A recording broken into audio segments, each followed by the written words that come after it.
Alhamdulillah, wassalatu wassalamu ala Rasulillah. We're starting a new chapter, Adab Al Mufrad by Imam Bukhari. Today's chapter is chapter 208, those who squander. We're on number 444, which is Athar 104.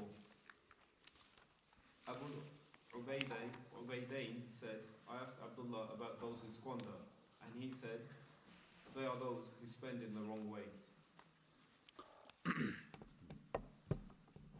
Bismillah ar-Rahman ar-Rahim. Alhamdulillahi Rabbil Alameen, wa salatu wa salamu ala ashrafil mursaleen, wa ala alihi wa sahbihi ajma'een, wa ala man tabi'a hudahum ila yawmiddin. Al-Imam al-Bukhari rahimahullah, in his book Al-Adab Al Mufrad, makes a chapter, the chapter which is 208, the ones who are mubadhirun. Mubadhirun, they squander the money not in the right way. And this is actually followed or preceded by a chapter, which is chapter 207, and that is extravagance in property. Extravagance in property is almost similar to the al-mubadhirun. The scholars, I'm sorry for this cough because it's a trickling cough. Allah understand. The scholars somehow, some of them, they try to differentiate between the word israf and the word tabdhir. And when the israf is mentioned in its own and the tabdhir is mentioned in its own, both mean the same. It means either that the person is squandering the money in the wrongful manner. For example, he's spending in something which is haram, regardless whether it's too much or little. Or he is squandering the money on something in its essence is halal, but yet is doing it in large quantities, which is not in the right manner. So whether he is spending it in haram, little or too much, is called tabdhir, or whether he's spending it in halal, but in a way which is considered to be too much for the sake of showing off or whatever, which is suitable to his whims and desire. And the difference between a person who is squandering the wealth and a person who is generous, that the generous man always spends the money in the right place, the right time, to the right people. Whereas the person who is squandering his wealth, the musrif or the mubadhir, we find it most of the time that his spending does not suit the situation that he's spending for, because he's spending for the sake of his whims and desire. So we always find the person who is we always find the person who is generous, he will try to fulfill his obligations towards, for example, his guests and being generous to them. At the same time, he's not trying to show off. So in general, he would not differentiate between his guests. And it will be the general trend that he's all the time generous. And always when he spends with his soul is clean and clear. And he's seeking the mercy and the reward from Allah. Whereas the person who's musrif is the one who's spending in order to show off. So let's say, for example, that this person is able to bring good food to his guest, and mashallah, that food, let's say, cost him £200. And the same food, which is the £200, he could purchase it from somewhere else, but because they put this label on it, it becomes £2,000. So the one who's musrif, the one who's squandering the wealth, is the one who's buying it what? The £2,000. So that the people would look at it, this is from such and such place. Like in Canary Wharf, I've been sent a video clip that there's a kebab cost £925 for one portion. And I thought it was really, it's a fake, but it's a reality. $925 for one portion of kebab. Make sure you invite somebody, you've got a full, pocket full of money. Because 925, if you invite 3 people, that's about a fortune. Or 10 people, that's £9,000. And they say that this kebab is, I don't know, Japanese fed lamb or whatever. But all of it's nonsense. You've got Japanese and Chinese or Pakistani or Arab sheep. It's the same lamb. I mean, I don't think they speak different language. You know. So that's called tabdir. At the same time, the generosity is the person who gives his people, the ones who are coming to him, he comes to him, he gives them what they deserve. He does not hide the good thing for himself and the bad thing for other people. And I say this, but one day I was shopping, and I want to document this, in one of those superstores, and I passed by oil, which is called Dry Crispy or something like this. And I'm not making an advertisement by the way for that one. But it was actually 50 pence. Very cheap. It's supposed to be £1 or £2.50. So I'm making it 50 pence. So while I'm looking at it and I'm just trying to calculate, why should I buy it? Why is it better corn oil? Why should I buy this? It's not really corn oil. Because I like the corn oil. An old lady and an old man passes by. They look like a sense of humor. It's good, buy it. It's very good. I said, I don't think it's good oil. She said, the lady, keep it for your guests. I said, no, we don't keep for our guests, the bad. We give our guests what? The good one, the best ones. She said, keep it for your guests. So no, we give our guests the good ones. So if I've got 2 choices, good or bad, I'll choose the one which is bad to us because, we could go on along with it. But my guest has to have the best. The best comfortable place, the best food, and the best drink. So, we said now, the person who is musrif or mubadhir squanders his wealth without any consideration to whom's right it is, and he would do it according to his whims and desire. So, the munfiq in the haqq, the one who spends in the right place at the right time, regardless how much he spends, he is not called mubadhir. Whereas the other one, regardless how even little he spends, he still is in batil. So in this light of these principles, we find that our companions, may Allah be pleased with them, they used to spend in the right way. When Abu Bakr, he brought all his money that day for the sake of Allah, he was not called mubadhir. He was called generous. He was called munfiq. He was called a person who is seeking Allah subhanahu wa ta'ala's reward. He was not called a squanderer person or a person who's wasting his money. So, but the companions, they know also from the Prophet sallallahu alaihi wasallam, he said, خَيْرُ دِينَارٍ تُنْفِقُهُ عَلَى نَفْسِكَ ثُمَّ عَلَى أَهْلِكَ. The best of the dinars, if you got a dinar in your pocket, the first thing goes to yourself. Because you want to feed yourself in order to feed your family. Then after that, your family comes in, which is your children and your wife. Then after that, it comes to other priorities. For example, you need to have whoever is dependent upon you, your parents or whatever. So there is this money, a system and a flowchart that Allah subhanahu wa ta'ala put for us through the Prophet sallallahu alaihi wasallam is to make sure that we give the priority to the ones whom we are responsible of spending upon. So the companions used to spend money, but they will never at the same time make their people begging. So the Prophet ﷺ, he said, that is, you have to make sure that you are taking care of those you are responsible of. So if you spend your money in a way that you're going to make your people beg, that's not right. So those people who are before they die and they leave their children deprived, listen to me, dear brother, the children of yours, they're going to be supplicating against you instead of you. And today I was talking to my mother, and she was talking to me about a person who wrote his house to his younger children. He deprived the elder ones and deprived the girls. And my mother, she's telling me that those girls, every time I see them, they say, may Allah curse my father. And the father has already died. I will never forgive him for what he done, because she's begging now. And she has got no place to sleep. And her brothers, they kicked her out of the house because it does not belong to them. كَفَى بِالْمَرْءِ إِثْمًا أَنْ يُضَيِّعَ مَنْ يَقُوتُ. Prophet Allah said in Sahih Imam Muslim, it has been documented, that is, it is enough for a person to be a sinner and to prove himself as a sinner if he had not looked after the ones whom you're responsible of. And يُضَيِّعَ مَنْ يَقُوتُ, the one who is supposed to feed is not feeding them. 445.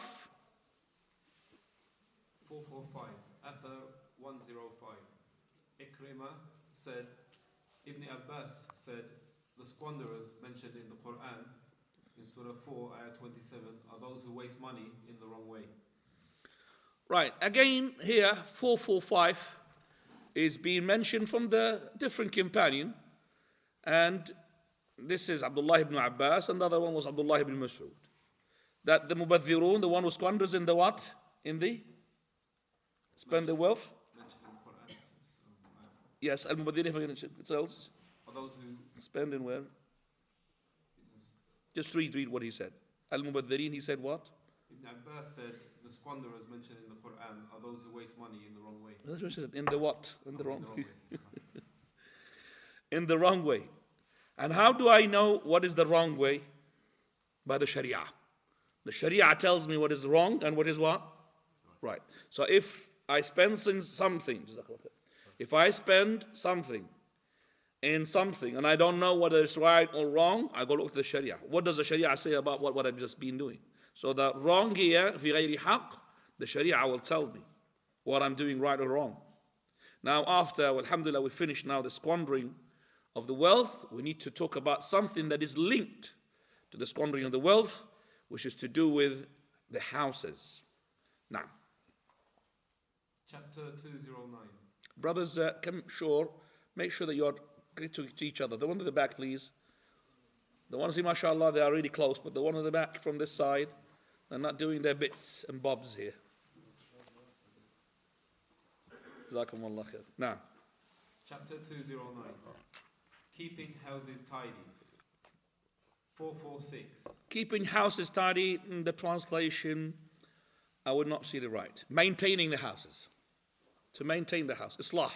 Fixing. It's not tidy, just fixing the houses, maintaining the houses. Renovations, something like this. Now. Athar 106. Aslam al-Adwi. Is it 446, yeah? 446. Yes. Athar 106.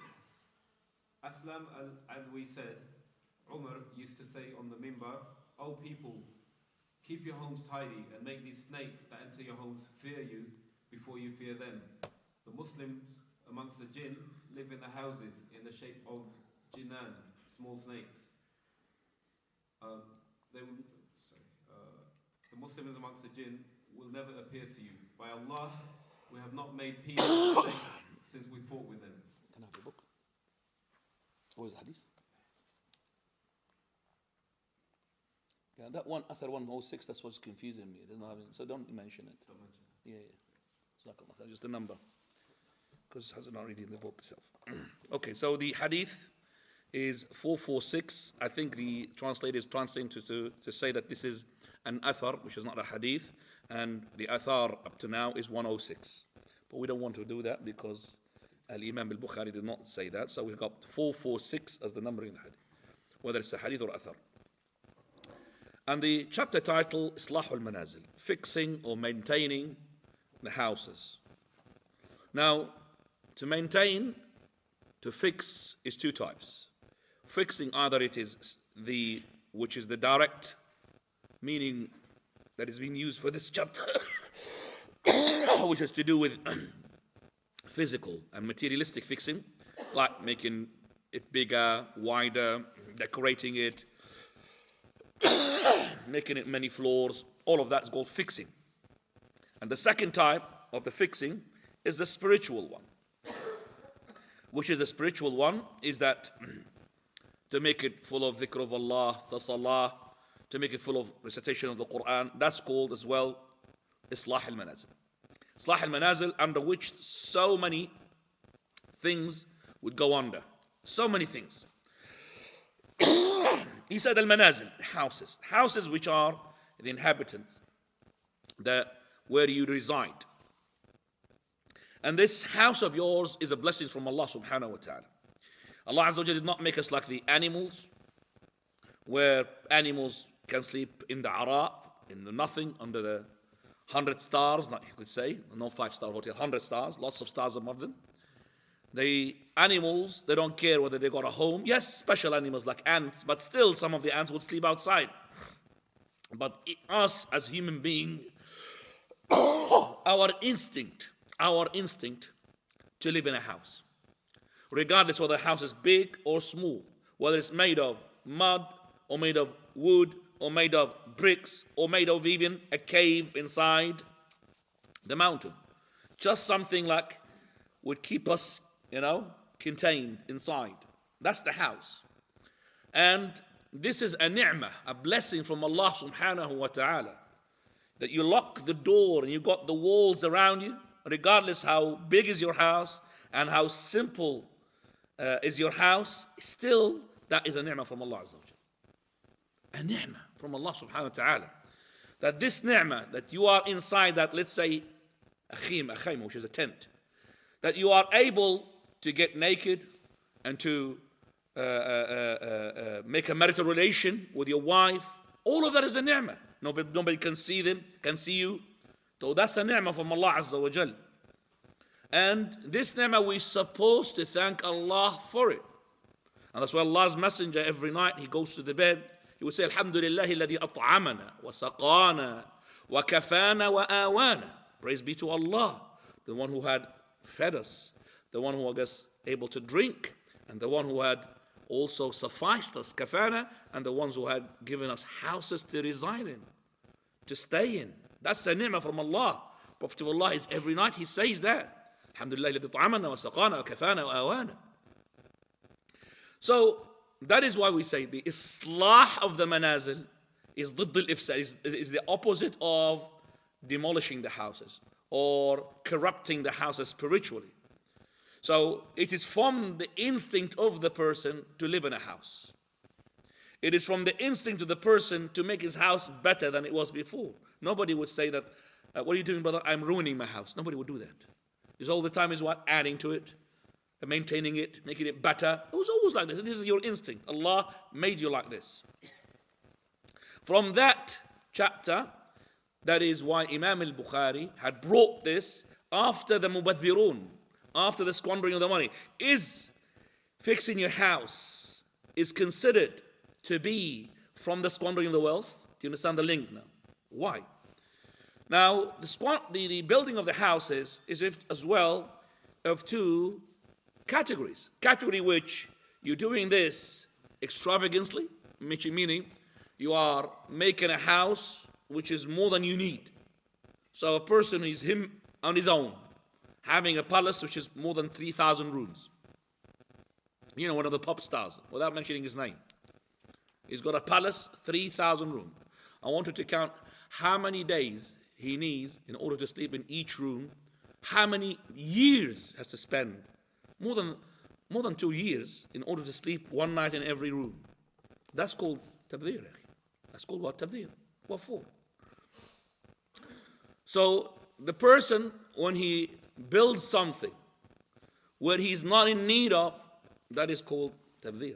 When the person starts decorating his house to make sure he's better than the house of next door and the house of the such and such, and unfortunately this is the sister's job. Once you go to another house, look, your friend's house is better than yours and you're doing nothing. Get on your feet and do something.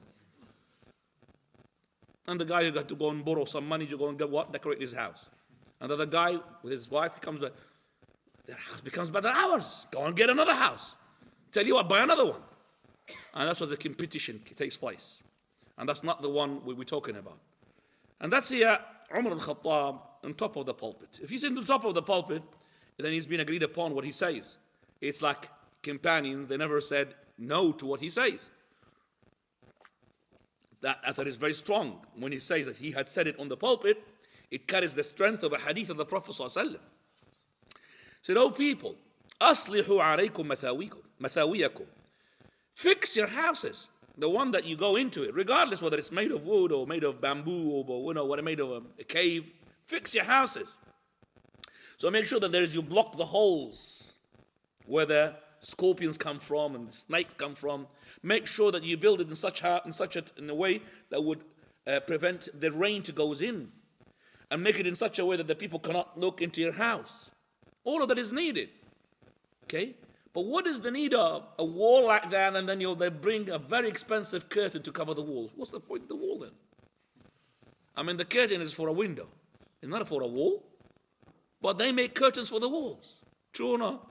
And that's extravagance. So fix your houses. No problem. And here the houses you're talking about, the houses in the dunya. But on that, don't forget to fix your house in the hereafter. Fixing the house in the hereafter is to do with tasbih and takbir and tahmeed.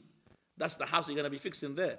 Yes, fix your house here in order to make sure that you are doing what you're supposed to do, which is you pray your prayer properly, and you make sure that you are with your family properly. That's no problem. That would even enhance and facilitate the way for you to get a better house in the hereafter. But those people who just spend money for the sake of decoration for nothing, those are the ones who are actually linked to the chapter before, which is squandering their wealth in a wrong manner. And then he says, وَأَخِيفُ هَذِهِ الْجِنَّانِ. Scare these jinns. Jinns here is what is meant by it is the snakes. وَأَخِيفُ هَذِهِ الْجِنَّانِ. That means هذه الحيات. Scare these snakes. قَبْلَ أَن تُخِيفَكُمْ. Before it scares you. Those animals, they are being chipped. Their instinct is to be an enemy to you. Just like you as being chipped to hate them. So if you are left like this without anybody telling you anything about the snakes, you hate them. You are taking an animosity without you knowing about it towards them. So for those people who make the people reverse their instinct, how do they reverse their instincts? They reverse it by taking the snakes as a pet. Can't believe people bringing a snake as a pet for their children. Trying to pollute or somehow, manipulate what Allah had built them on. A snake is a snake. As soon as you see a snake, you hate it. So when you become so much corrupted that when you see the snake, you start stroking the snake like you stroke the cat, then there's something wrong here. What happened to that man? What happened to that person? As soon as you see the snake, you're scared. But the Prophet of Allah says, don't make them scare you. You should what? Scare them. So the snakes are being built to kill you. And you are being built to what? Kill them. I'm not saying there, please go brothers to the desert and start hunting snakes. No, I'm not saying that. That means when the snake comes to your house, you should go out, get her out. Don't have it as a pet. Because people go and buy money to bring a snake in their house. Subhanallah. And this is what I just say, when the person hasn't got a manual to run his life with, that's what he ends up with. Look at this incident that took place. Abu Sa'id al-Khudri radiallahu anh, in the Medina, he is praying. Somebody, he is Abu Sa'id, Mawla Hisham. He entered upon him while he was praying. Then I heard some rattling movement inside some sort of, the palm, what do you call them? Not the palm leaves, the palm like trunks and all of that. Arajil al-Nakhl. I've heard some movements, and because they used to pile them up, I've heard something's moving. So I looked, and it was a snake. So straight away, I sprinted to go and what? Kill it. That's the instinct. So while he's praying, Abu Sa'id al-Khudri, he pointed to me, and he don't kill it. So after he finished the prayer, he said to me, can you see that house? And he pointed to a house in the Medina. I said, yes. He said, there was a young chap in that house at the time of the Prophet ﷺ. And it was the digging of the trench. And he was just recently got married. And he came to the Prophet of Allah asking him to go and cuddle his wife, because he's a newly married couple. So Messenger of Allah, I'll have a break. Break. I want to have a break to go to cuddle my wife. It's a new bride, you see. And he's a new groom. So he wants it natural. So the Prophet of Allah, he says, make sure that you are having a weapon with you. Take your spear, because I don't really guarantee you safety, because in that time, there was the Jews at the back, and they almost he heard that they're betraying Banu Qurayza. So they just make sure that you are going to be defending yourself. So he took his weapon and he went to his house, and as soon as he went to the house which Abu Sa'id Khudri was pointing to, he saw his wife outside the house, standing up, not dressed up properly. Well, these, the Muslims, even the Arabs at that time, if they see his wife outside the house, not dressed up properly, their instinct would say, she is not a good woman. Straight away with his spear, he want to kill her. That's his jealousy. He would not allow his wife to be seen like that. Or other people would say, come and look at my wife, brother. We'll have a kiss as well if you try. This is what happened. These are the ones whom their instinct being polluted. Totally being polluted. There's no such thing called innocent friendship between a man and a woman. There is no such thing. Innocent, that means like they don't think about the sex. That's not right at all. Any relationship between a male and a female is going to end up with the haram. That's why the marriage comes in. And that's why segregation came in. So, soon as he saw his wife, he put the spear, he's about to kill her. So, the wife, she said, "Ukfuf alayka rumhak." Take your spear back. Undur man fil bayt. See what is in the house that dragged me out of the house. So he went and he saw a big, massive snake, which is wriggling on top of the bed of his. That's why she went out. And rightly so. A woman, she sees a snake, she's scared. So as soon as he saw that snake, he went with a spear and he put that snake on top of this. He put the spear on top of that snake, and the snake wrapped itself, encircled that spear, and he put that spear in the middle of the house, thinking that his snake is what? He's dead, finished. When he put that snake straight away managed somehow to sprint on him. And that is when the fight took place. Him with his hand and the snake without power, both of them died. They don't know which one died first. Was it the snake or is it that chap? They went to the Prophet ﷺ and he told him what happened. They said to the Messenger of Allah, call upon Allah that will give him life back. Give him life back, because they want him back. They said, "Istaghfiru li sahibikum." Seek forgiveness for your brother. That means he's died. And then he said, in the Medina, there are jinns who had embraced Islam. So the jinns here are in the form of what? Snakes and nothing. If you have seen some of that, then give him permission, or give him like a call out 3 times. And another narration, 3 days. 3 days to call him out. That means get out. Bismillah, ukhruj. Bismillah, ukhruj. Bismillah, ukhruj. In the name of Allah, get out. Second day, in the name of Allah, get out. So if he does not get out after 3 days, then you're allowed to kill that snake. It's either a snake, most likely, or it could be a jinn who wants to harm you. He's not one of those jinn which is harmless. And this is for those snakes that they live in the where? In the houses. Scholars are differed. Is this only for the Medina or any place? Correct opinion is on any place. They differed as well. Is it any type of snake or there is an exception? Correct opinion, there is an exception. The exception is in the hadith of the Prophet of Allah. 2 types of snake, if you see them, there's no permission. No call out for them.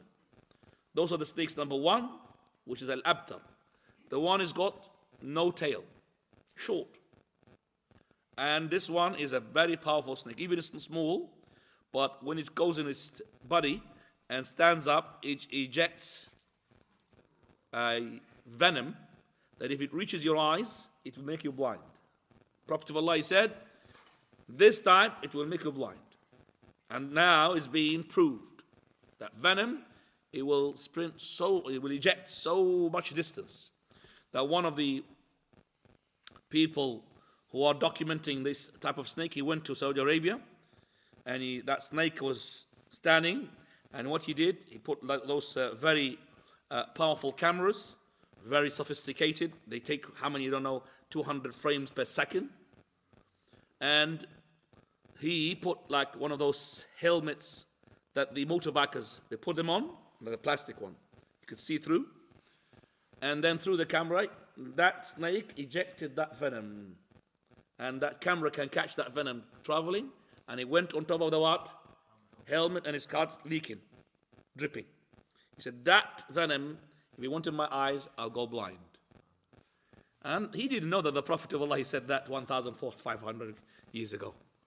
Prophet of Allah, before these cameras, he told us, he will make you blind. And also he said something, the Prophet of Allah, and he said he will drop as well the load of the pregnant woman. Tusqitul haml. So if a woman, she's pregnant, that snake will make it to drop her load. Allahu A'lam.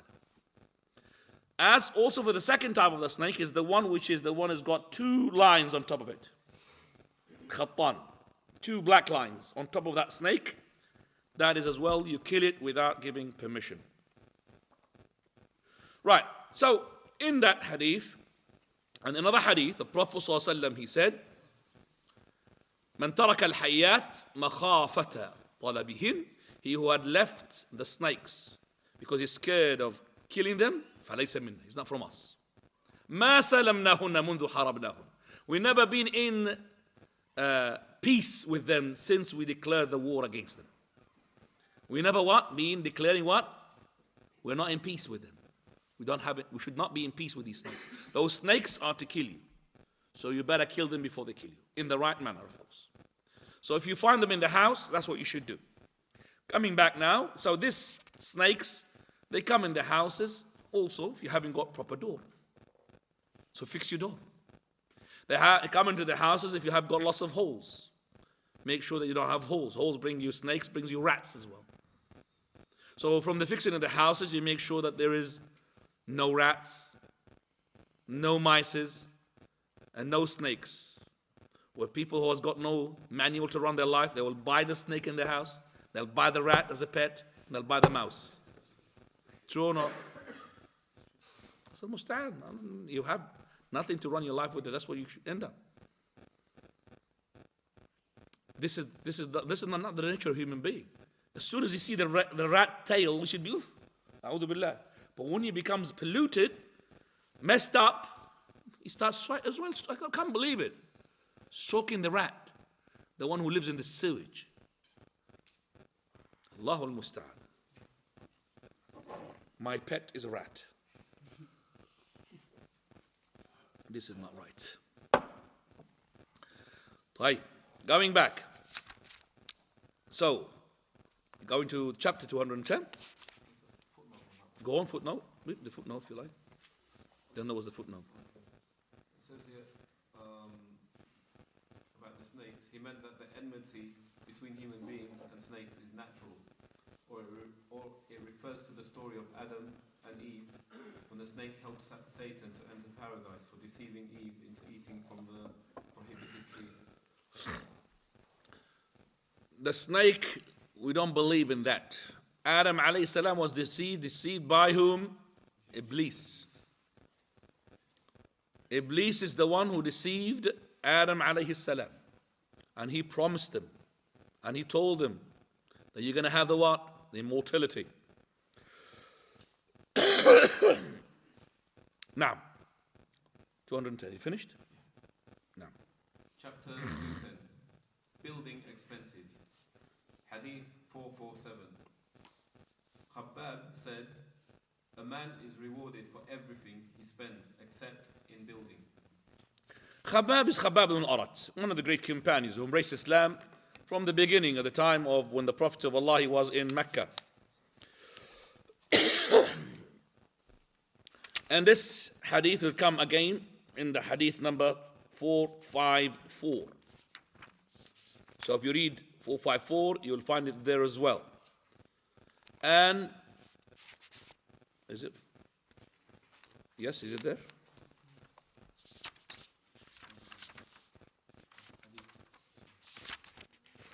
Oh, 454. 455, sorry.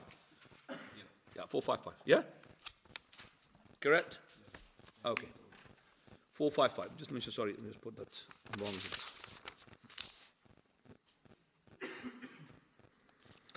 Right. This Khabab, the companion, may Allah pleased with him, he says the man will be rewarded for everything except for building.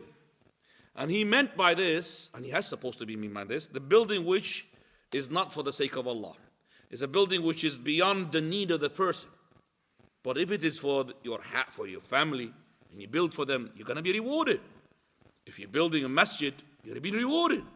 If you build a house for orphans, you're going to be rewarded. So it does not mean that any building is going to be rewarded. The building which is extra on top of your need, a building which is not needed, or a building even for haram, you're going to be, of course, sinned for that.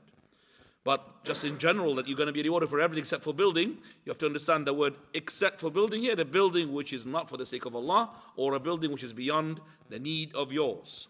Naam. Naam.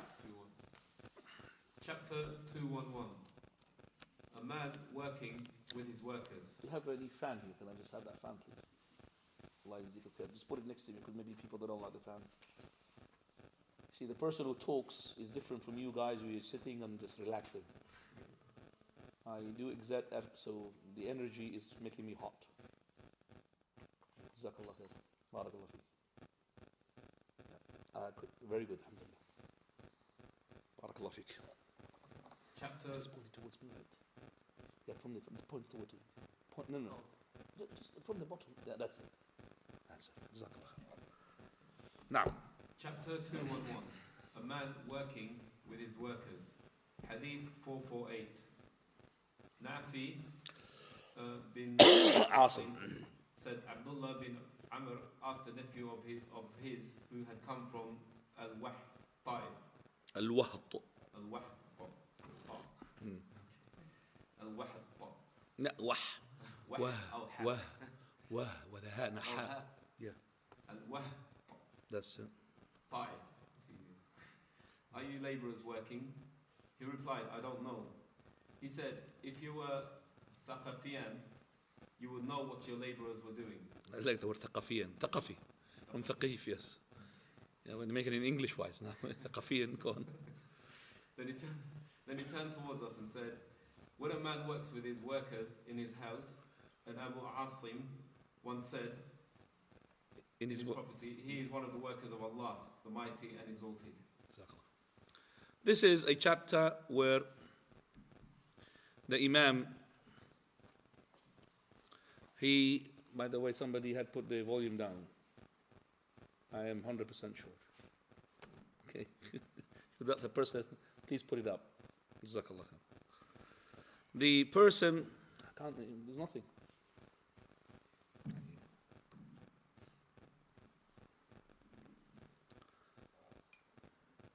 Right.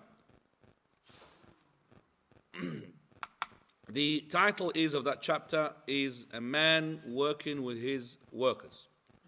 Imam al-Bukhari brings this chapter to show the generosity and the sympathizing of a person who is working along his people, along his workers.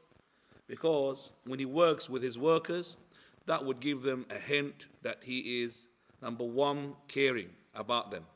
Number two, if they are in need of food or drink, he's there as well. Number three, it's good sometimes to help the worker that he's with you. So it is a type of kindness, type of mercy from the person who is in charge, or the person who is the owner of that building or the owner of that orchard, to make sure that he is helping out with his workers. So the Imam al-Bukhari brings this Abdullah ibn Amr ibn al-As. And Abdullah ibn Amr ibn al-As, he had a big orchard. This orchard, which is authentic by the way what I'm saying, it had alf khashaba. You know that, you know when you find like the grapes, they need what? Wood to stand on top of it. And sometimes the olives, they need, for example, a wood to go around it. So you need, you know, woods and sticks. Trellis? Yeah, trellises. Those things that cost money. Abdullah ibn Amr radiallahu anh is known to have this wahat, which is, he had prepared it all his life, made of 1,000. You know how much is that? 1 million trellises. And he bought each one with 1 dirham. So he's got money what? 1 million trellises for his what? Orchard. It's a massive one. Abdullah ibn Amr al-As. So he's a person, he knows what he's talking about. So he's very experienced. And making sure that you have plants and all of that is from the sunnah of the Prophet ﷺ. Listen to this hadith. ما من مسلم يغرس غرسا. Any Muslim who plants a plant إلا كان ما أكل منه له صدقة, or أكل منه له صدقة. At anything that you eat from that orchard, it will be صدقة for you. وما سرق منه له فيه صدقة. And anything that is being stolen from that orchard, there is a sadaqah. So somebody steals, don't be worried. The more he steals, the more sadaqah for you as well. And not only that, وَمَا أَكَلَ السَّبْعُ مِنْهُ فَهُوَ لَهُ صَدَقَةٌ. And even if the beast or an animal comes and eats from that orchard of yours, there is a sadaqah for you as well. وَمَا أَكَلَتِ الطَّيْرُ فَهُوَ لَهُ صَدَقَةٌ. And even the bird, when they come from that tree and eats an apple, whatever, there is a sadaqah as well. وَلَا يَزْرَأُهُ أَحَدٌ إِلَّا كَانَ لَهُ صَدَقَةٌ. And anybody makes it even less, comes and take from it, then there is sadaqah as well, until the day of resurrection. Also, it is narrated, this is by the way, Silsila Sahih of Shaykh Al-Albani, revised it from 7 to 12. Also there is a Sahih Imam Muslim, this is Sahih number 9. But the hadith are narrated in Sahih Imam Muslim. The hadith now I'm narrating is from Muslim Imam Ahmad, it is in Silsila Sahih number 9. In قامت الساعة, when the hour is to take place. وفي يد أحدكم فسيلة, and one of you has got a stem. فإن استطاع أن لا تقوم حتى يغرس فليغرس. If he's able to plant that stem, that plant, before the resurrection takes place, then let him do so. Do you understand that? What did you understand here?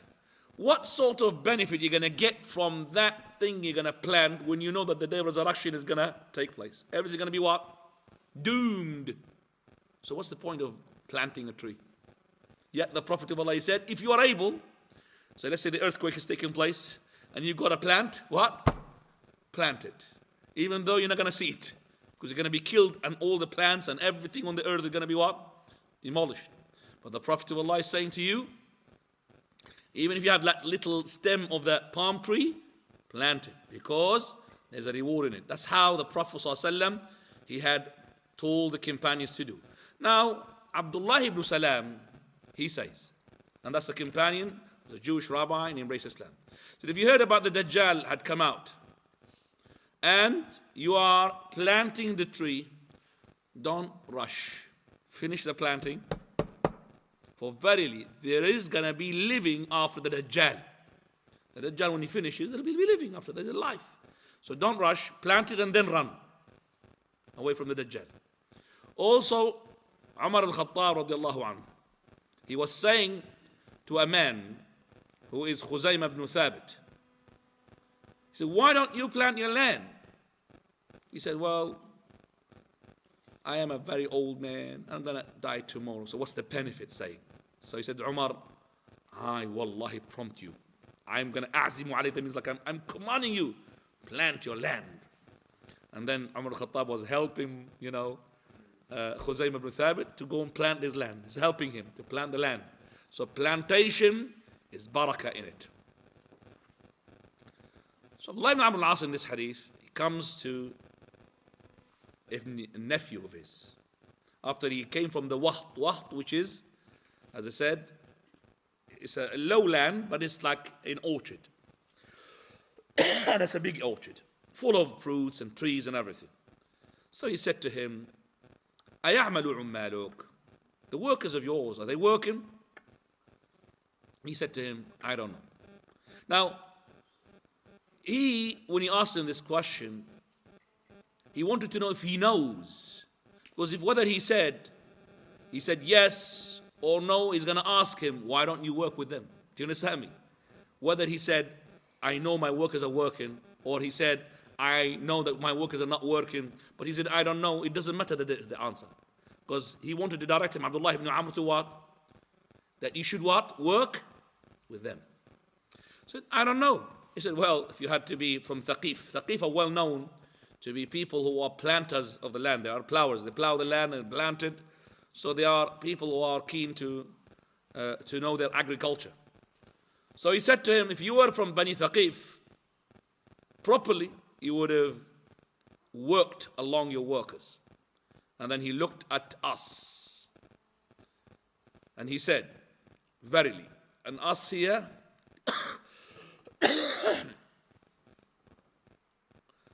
were the ones who were around at that time from the followers, era of the followers. He said, if the man works along with his workers in his house, in his property, he will be a worker from the workers of Allah subhanahu wa ta'ala. So this is to show you the excellence of working along with the workers. So if you see a plumber working, stay with him. You want a cup of coffee? A cup of tea? Biscuits? He like that from you. And every time a worker comes to my house, I always like this, and I keep chit-chat with him. Shall I give you this? Shall I give you the screwdriver? Shall I? You know? I'm not really after a discount, which I am. But when you are with him, he likes it. The worker likes it. And he's jolly good you are. And he will perfect his work. Always when you are with the worker. So even if he's a good person, he will make it even better. But if he's wishy-washy, not good, he can't do anything in front of you. He will do it behind your back. So at the end of the day, it's good to work along your workers, just to help. So if you have let your workers to do whatever they like in your house in your absence, don't complain, this is not working, this is not really doing what it's supposed to be doing, because you are not there. Be with them. Finally, the last chapter we're going to discuss, which is? Chapter 212, taking pride in tall buildings. Hadith 449. Abu Hurairah said, the Messenger of Allah sallallahu alayhi wasallam said, the hour will not come until people compete with each other in the height of their buildings. Right. The chapter is At-Tatawul fil Bunyan. At-Tatawul, it says here what? Taking pride. Taking pride. It's actually more than that. Taking pride and plus buildings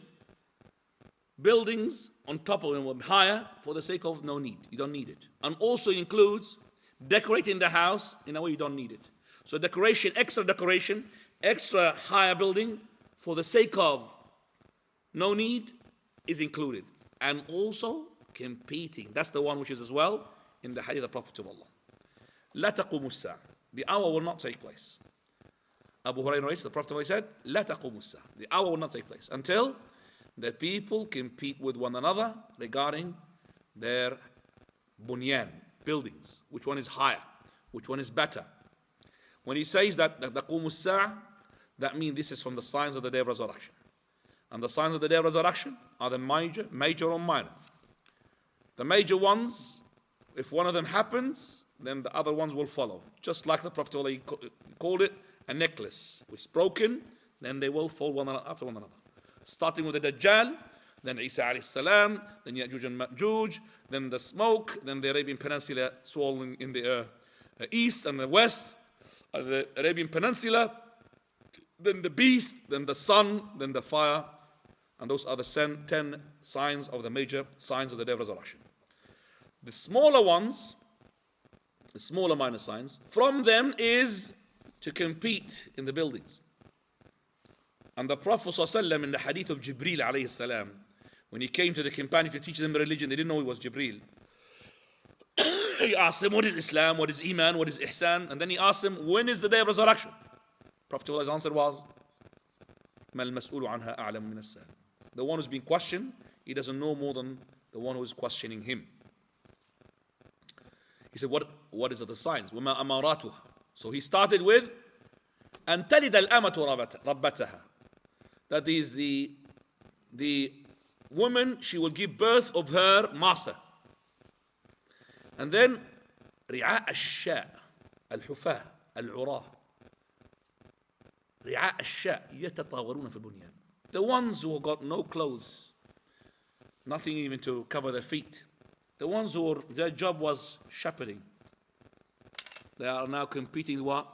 In building. They left their shepherding now. Their job is what? Whose building is higher? Whose building is what? Is higher.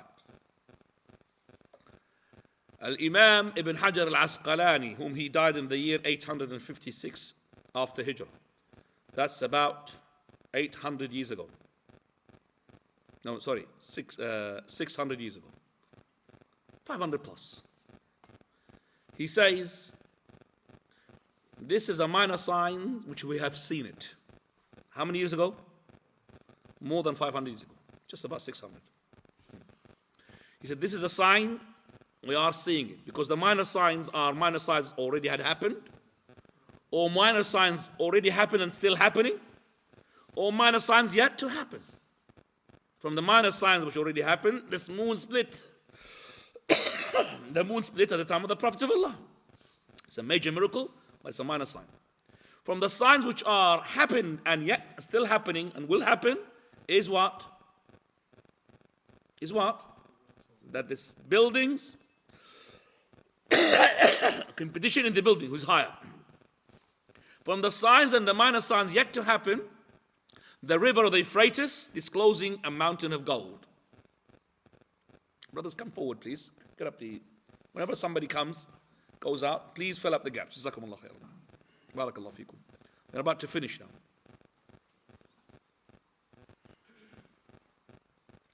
So, from those minor signs that those people who are shepherd, they leave this and they start now competing with one another. Al-Hafidh ibn Hajar, more than 500 years ago, he says that we are seeing that sign. What type of building they used to see at that time? Maybe 4 floors, maximum. He said 4 floors, no more than that. They can't build more than that. Do you know why? I'll tell you why. If you build more than that, there's no way which is easy for them to climb to that floor. Do you understand me? What made it easy for us is those, mashallah, rocket lifts. Rocket. Quick, up. If they built, at that time, let's say they built 30 floors. By the time he reaches his 30th, out of breath. Would you go to live in the 30th floor if you haven't got a lift? I'm asking. No way. So that made it easy for them is the lift. And now we have 4 floors. We have skyscrapers. You know what a skyscraper is? That means you'll be finding that even they touch the clouds even higher than the cloud. So you go on the top of the floor, the cloud is underneath you. Well, I'm saying clouds underneath you, subhanallah. So if the rain takes place, maybe from underneath you as well. You're above the rain. That's amazing. And what? Do you think it's like China, for example, they don't have a space? No. Around it there is lots of spaces. The desert is filled, empty. So what is the point of having this high skyscraper? Why? What's the point? I mean, I understand if there is lack of places to live in, but there's plenty. If you split this tower building, the Arab Tower in Emirates, which is about 1 kilometer, 1,000 meters above, Allahu Musta'an. And Qatar was planning, but the oil has come down and they postponed it. Qatar was planning to what? Taller. And Saudi Arabia hiding the surprise of the year. They're waiting for Qatar, what they're going to do. And then they go ahead with theirs. And maybe they waited. Maybe the antenna, the last one, they make the antenna higher. They got the one which is the highest. And you know that building these things, it's a lot of money. When you build in a vertical way, the 5th floor costs much more than the 1st floor. Do you understand that? Because to lift up those materials, up and up to make the structure. So how many billions it cost? Allahu A'lam. I know the highest building in Saudi Arabia, which is very small now, is a midget to the tower building. I know how much it costs because I looked into the documentary of it. It cost 312 millions. And it's a short midget one. So imagine the one which is a skyscraper, which is the Arab, Allah knows, it's secret. That's what the sign of the day of resurrection. So here he says, لا تقوم الساعة حتى يتطاول الناس في البنيان صدق رسول الله. At the time of the Prophet of Allah, the maximum floor you get, second one. Just. The rooms of the Prophet ﷺ's houses of Aisha and all that, you will see them later on, inshallah, 2 weeks' time. Hassan al-Basri comes in the house and he says, I went and I touched the ceiling with my own hand. Touched the ceiling. That's about 2.5 meters maybe. Okay? Can you touch the ceiling here? You know, can you touch the ceiling? I'm asking. No way. Even if you are 2 people on top of each other. You can't touch the ceiling. So, well, this masjid, alhamdulillah, you could say it's a bit reasonable. Some of the masajid they used to build in our country still up there now. From inside, it's massive. So if you want to heat it, you can't heat it. If you want to cool it, you can't cool it. When they put the air conditioning in the hot wind and the hot weather, all the air was cold goes what? The top. During the winter, if they want to put the heat, all the heat goes what? Up. We're left with always cold or hot during the summer. So, and they have in the middle here, they don't have it. This is called the dome. You know the dome? Like this with a dome, but it's a massive one. All the air goes into it. So some of those massages said, forget about this dome. So they have force sealing it. They blocked it. Why do we need this? Wallah, you could make 2 floors on 1 floor. That's how the Prophet ﷺ's wives. And that's why we say to you, Prophet of Allah used to say, Allahumma aslih li dini, alladhi fihi ismatu amri, wa aslih li dunyai, allati fiha ma'ashi. So, Allah, O Lord, fix my religion. This is my matter, the one I'm really care about. And fix for me my dunya. All I need is to have a small house. Because when you are trying to compete for the buildings, that means you are not preoccupied by the akhirah.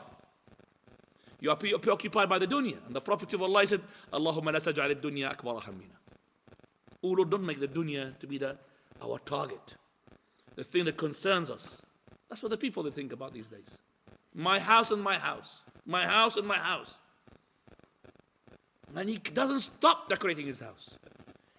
You Allah, some person, he's kept decorating his house and making it lofty building until one person, who was my father, he talked to him, said, my dear cousin, he says, cousin, wallahi, maybe you're not going to be able to live it. You're going to die before you enter it. And he died before he entered it. He kept building how many years? He died before what? He lived into it. So what is the point of what? Making buildings high, high, high.